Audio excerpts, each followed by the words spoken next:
welcome to my channel, KC. That's me, Carrie Chug, the Sledge Storyteller, here to talk about the wonderful world of storytelling and to open up discussion about how we can tell the best stories we possibly can.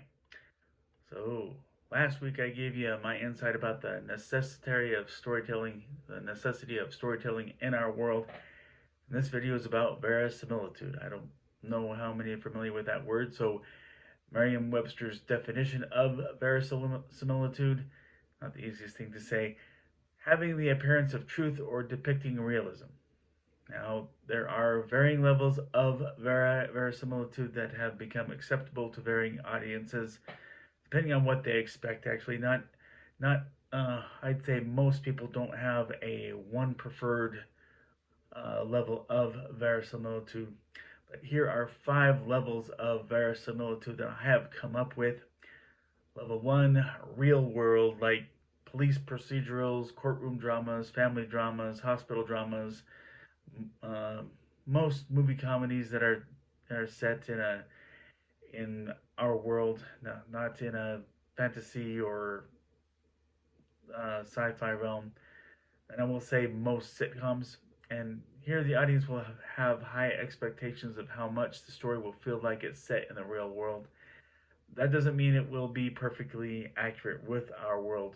When it comes to a lot of real world procedures, a lot of key steps are left out to keep the pacing from being boring when you're talking about police procedurals, courtroom dramas, hospital dramas.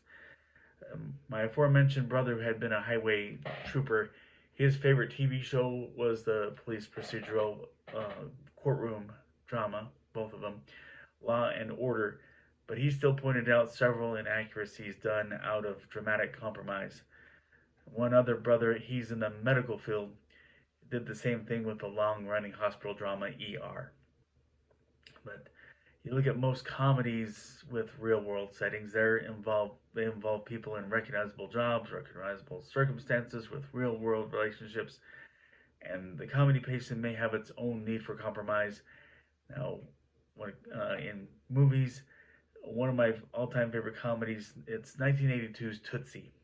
Here Dustin Hoffman, he plays an actor whose reputation keeps him from getting roles. So he makes himself look like a woman, disguises himself as a woman to land a soap opera role. And he gets hired in spite of the vetting process that existed even then. It would have found red flags that it would have led to the production company figuring out who he just really was. But I still love it. It has some of the more hilarious moments in all of comedy. But basically, real world demands a strong effort to create verisimilitude, but compromises almost always happens for the sake of drama, pacing, or to make the plot work with minimal need for suspension of disbelief. Ask any veteran writer about where to draw the line when it comes to those compromises, and they'll tell you that you just have to take a chance and from there get a better feel of what is workable with your audience. Move on to level 2.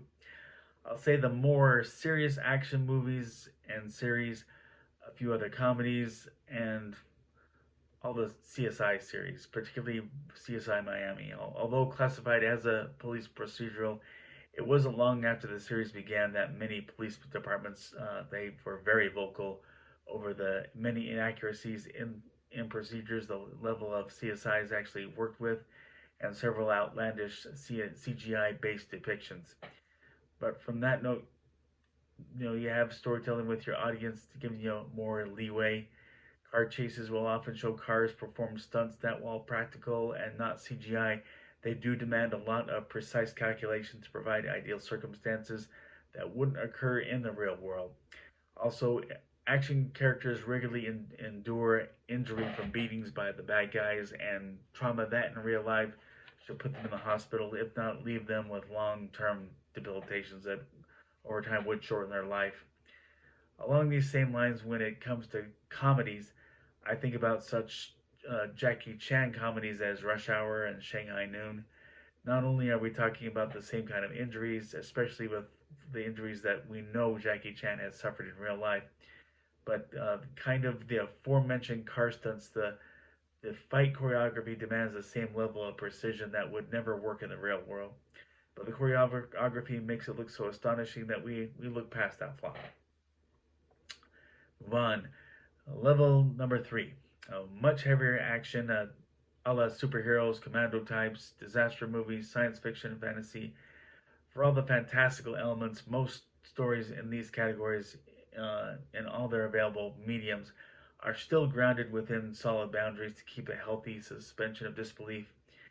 We let slide the survival of the heroes through a lot of even heavier trauma. Along with being faithful to boundaries, you can't lose sight of having characters with believable motivations and emotions, though at times you can make comedy over flimsy forms of motivations and emotions. And for all the potential appeal that may come with action, make sure it's all built upon solid and interesting plot as well as characters. And move on. Level number 4. Action that's not meant to be taken seriously at all. Proof of its potential for success is, of course, the Fast and the Furious movies. While the action shows little, if any, restraint, there's still an effort to have some form of story structure and interesting characters with believable motivations. I mean, we keep hearing justice for Han in that franchise for Fast and the Furious. Move on to level 5 and Sharknado. It does amaze me to see people who have the talent for storytelling use it to find a way to a logically absurd story that connects with people. But who am I to judge, especially since I have some dabbling in some of the movies made by the Asylum that air on the Sci-Fi Channel. Just to laugh at how gutsy it was for the filmmakers to depict completely illogical action with its own charm. And at the very minimum, what we can accept on this level 5 spectrum, it would be examples of unintentionally yet charmingly bad effects and scenery, leaving virtually no verisimilitude. And the most famous, dare I say, is Plan 9 from Outer Space. So there you have a cemetery where the headstones move whenever they get bumped. An alien leader in a spaceship sits at a basic office desk with paper and pencils, and stock footage of military is at work, depicting the military's fight with these UFOs, where it's been revealed that they came from basic plastic model kits of flying saucers.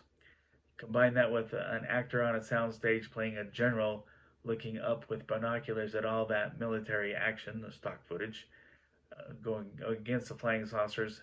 And while he's doing that, his shadow is very visible against the blank wall behind him of that soundstage.